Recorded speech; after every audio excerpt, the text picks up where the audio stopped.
there was more oversight and more direction given to me on content at MSNBC than there ever has been here at RT. And I think that it's very sad that that story is not getting out. I think it's, many times I was told what to lead with on MSNBC. Many times I was told what I was not going to do, and I've got a story that, had I not been involved in it, I would have never believed it. And Phil Griffin, who I consider a friend to this day, was a watchdog, far more than anything I am exposed to here at RT America. Did he tell you what to say? Did he tell you an angle to take? Often. In fact, when Bernie Sanders was announcing that he was going to be a candidate for the nomination of the Democratic Party in Burlington, Vermont, I was the only cable host between Fox, MSNBC, and CNN that was there live to cover it. Now, there were live cameras there, but we had coordinated with the Sanders campaign that at 5 o'clock he was going to make his announcement, and we were going to cover this on the Ed Show. I go to Bernie Sanders' house that afternoon, an interview in the backyard, about a 15-minute interview. The grandkids are running around. It's a big day for the Sanders family. He's going to announce that he's running for president. We're going to carry it live later on in the day, and we're going to run this one-on-one tape with Bernie. 3,000 people are there on Lake Champlain. It's 5 minutes to air, and I get a phone call from Phil Griffin. You're not covering this. I said, Phil, Bernie Sanders is announcing he's running for president. He's going to be a president. I don't care. You're not covering this.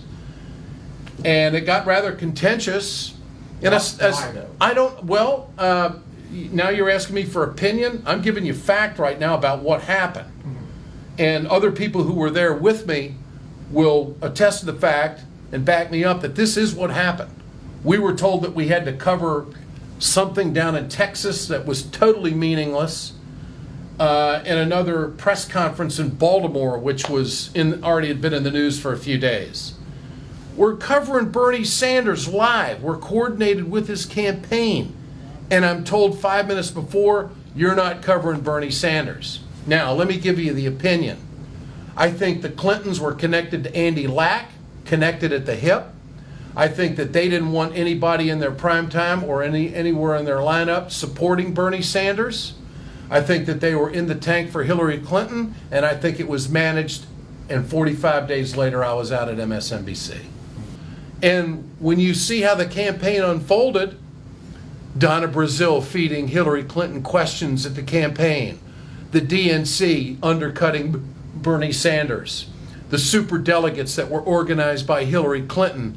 I mean, in my state of Minnesota, where I'm a resident and pay taxes, Al Franken and Amy Klobuchar were superdelegates, and despite the fact that Bernie Sanders won Minnesota, they supported Clinton.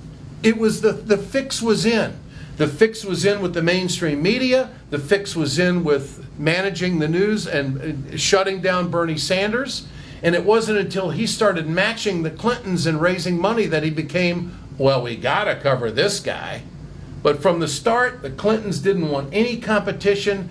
They didn't want Bernie Sanders around. They didn't want the Keystone XL pipeline. They didn't want to push her on that issue. They didn't want to push her on free education for all, and they certainly didn't want to push her on the TPP and also universal health care. Those were four main issues that Bernie Sanders, had he not been to the campaign, Hillary Clinton would have never had to address. And so I think the fix was in early on to Deep Six Bernie. To this day, it kind of pisses me off because they talk about collusion. There's nothing more than collusion than this.